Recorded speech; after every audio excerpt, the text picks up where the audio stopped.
31 चौके, 19 गगनचुंबी छक्के। अंतिम गेंद पर रविंद्र जडेजा ने लिखी चेन्नई की बादशाहत की कहानी। महेंद्र सिंह धोनी के सर पे सजा चैंपियन का ताज। डिफेंडिंग चैंपियन को कुचलकर 5वीं बार चेन्नई ने लिखवाया आईपीएल ट्रॉफी पर अपना नाम। बीच मैदान में रो पड़े गिल और पांड्या। धोनी की गोद में झूम रहे थे रविंद्र जडेजा। पूरी दुनिया ने ठोका चेन्नई के जज्बे को सलाम। तो आखिर कैसे, जब अंतिम 2 गेंदों पर 10 रनों की दरकार थी, रविंद्र जडेजा ने दर्ज किया इतिहास के पन्नों में सुनहरे अक्षरों में अपना नाम। क्या कुछ हुआ अंतिम गेंद तक चले इस महा मुकाबले में, जिसमें पूरी दुनिया जडेजा की दीवानी हो गई। इस मैच की पूरी हाईलाइट का वीडियो हम आपको दिखाएंगे, लेकिन उससे पहले आप सभी को क्या लगता है कि धोनी और जडेजा में कौन है चेन्नई की जीत का सबसे बड़ा हीरो? कमेंट सेक्शन में कमेंट करके जरूर बताइए। दोस्तों, अहमदाबाद के मैदान पर भव्य क्लोजिंग सेरेमनी के बाद इतिहास का सबसे बड़ा और सबसे खतरनाक मुकाबला शुरू हुआ। दुनिया की सबसे बड़ी लीग के आखिरी मुकाम में फाइनल की जंग देखने के लिए पूरी दुनिया बेहद ही उत्साहित थी। रिजर्व डे पर भी पूरा स्टेडियम खचाखच भरा हुआ था। दर्शकों में जोश और रोमांच की कोई कमी नहीं थी और दोनों ही टीमें सर पर कफन बांधकर मैदान में उतरी थी। अपना सब कुछ न्यौछावर करने के इरादे सभी के बने हुए थे। इस महामुकाबले में जब सिक्का उछला तो किस्मत के वीर बने महेंद्र सिंह धोनी, हमेशा की तरह, और उन्होंने टॉस जीतकर डिफेंडिंग चैंपियन को पहले बल्लेबाजी करने का न्योता दिया। हार्दिक इस फैसले से खुश नहीं थे, लेकिन क्या किया जा सकता था। अब उनके लिए टीम को तूफानी शुरुआत दिलाने के इरादे से शानदार फॉर्म में चल रहे गिल के साथ रिद्धिमान साहा की जोड़ी फॉर्म में उतरी। लोगों ने सोचा कि धोनी के मास्टर प्लान में ये दोनों बिखर जाएंगे, लेकिन फाइनल के शानदार मौके पर एक बार फिर से गिल ने तबाही मचानी शुरू कर दी। पावर प्ले में ये दोनों खिलाड़ी चेन्नई पर कहर बनकर टूट पड़े। दीपक चहर से लेकर पथिराना तीक्ष्णनाथ सभी की धज्जियां उड़ाते हुए दोनों ने 6 ओवर में 62 रन ठोक दिए। चेन्नई की पकड़ से मैच अभी दूर जाने लगा था। जीत की नींव बिछा दी गई थी। फिर चला धोनी के तुरुप के इक्के यानी कि जडेजा का जादू। फिर की गेंद पर बीट हुए गिल तो पलक झपकते ही बिजली की तेजी से धोनी ने उन्हें पवेलियन की राह दिखा दी स्टंप आउट करके, और चेन्नई की वापसी का ऐलान कर दिया। गिल 39 रन बनाकर पवेलियन की शोभा बढ़ाने के लिए लौट गए। उनका विकेट चटकाना धोनी की सबसे बड़ी गलती थी। रिद्धिमान साहा ने भी पलक झपकते ही अपना अर्धशतक जड़ दिया। हालांकि 54 रन बनाकर वो वापस लौट गए। अब ऐसा लग रहा था कि चेन्नई ने वापसी कर ली है, लेकिन ये तो आने वाले तूफान से पहले की शांति थी।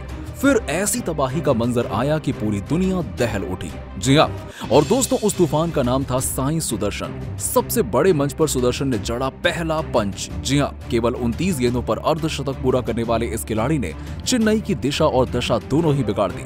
पहली बार महेंद्र सिंह धोनी के चेहरे पर डर देखा गया, और वो था इस उभरते हुए सितारे का, जिसने धोनी के पसीने छुड़ा दिए थे। देखते ही देखते वो शतक की तरफ बढ़ गया। हालांकि पहले शतक से चूक गए, लेकिन 47 गेंदों पर उन्होंने ठोक दिए ताबड़तोड़ 96 रन, और इसी की जरूरत थी गुजरात को। अपनी इस विस्फोटक पारी में उन्होंने 8 चौके तो वहीं पे 6 गगनचुंबी छक्के मारे।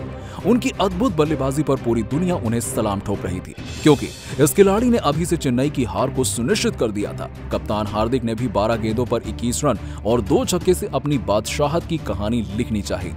20 ओवरों में गुजरात ने एक बार फिर से अहमदाबाद के मैदान पर इतिहास रचते हुए 214 रनों का विशाल का स्कोर बना दिया।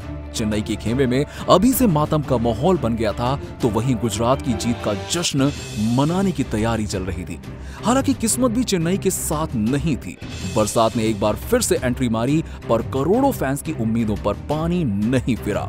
15 ओवरों का एक जबरदस्त घमासान कराए जाने का फैसला किया गया, जहां 15 ओवर के गेम में चेन्नई के सामने 170 रनों का लक्ष्य चेस करने की चुनौती थी, जहां उनके और आईपीएल ट्रॉफी के बीच में अब गुजरात के गेंदबाज दीवार बनकर खड़े हो गए थे। पहले ओवर से ही ये दोनों तूफान लाना चाहते थे, और ऐसा ही नजारा हमें देखने को मिला। ऋतुराज ने एक के बाद एक 2 चौके जड़कर अपनी टीम को बेहतरीन शुरुआत दिला दी। कॉनवे तो हार्दिक पांड्या पर कहर बनकर टूट पड़े, और आपको बता दें कि तूफानी छक्का जड़ने के बाद खूबसूरत चौका बटोरकर उन्होंने जाहिर कर दिया कि वो इतनी आसानी से तो हार मानने के लिए तैयार नहीं है। कांटे के मुकाबले में रोमांच अपनी सारी हदों को पार कर रहा था। गेंद और बल्ले के बीच में जबरदस्त घमासान देखने को मिल रहा था। इन दोनों ने अपनी तूफानी बल्लेबाजी से मुकाबले का रुख पलट दिया, और चेन्नई सुपर किंग्स रॉकेट की रफ्तार से जीत की तरफ बढ़ रही थी। 4 ओवरों के पावर प्ले में ही 52 रन बनाकर उन्होंने अपनी टीम की जीत की नींव बिछा दी। फिर गुजरात ने भी अपना दम दिखाया और दोनों ओपनर्स पवेलियन की शोभा बढ़ाने के लिए लौट गए। लेकिन चेन्नई ने तो जैसे हार मानना सीखा ही नहीं है।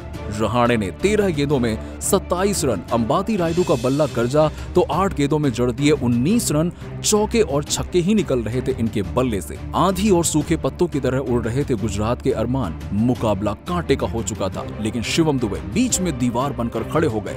21 गेंदों में ही शिवम दुबे ने ठोक दिए 32 रन, जिसमें शामिल थे 2 गगनचुंबी छक्के और मुकाबला अंतिम ओवर तक जा पहुंचा। अब 6 गेंदों में चाहिए थे 13 रन। मोहित शर्मा ने मुकाबले को फंसा दिया। अंतिम 2 गेंदों पर चेन्नई को जीत के लिए 10 रनों की दरकार थी। मुकाबले में रोमांच अपनी सारी सीमाओं को तोड़ चुका था। फिर दहाड़े रविंद्र जडेजा गेंदबाज पर और उनके सिर के ऊपर से तूफानी छक्का लगा दिया और अंतिम गेंद पर जब दरकार थी 4 रनों की तो चौका बटोरकर रविंद्र जडेजा ने चेन्नई के सिर पर 5वीं बार चैंपियन का ताज सजा दिया।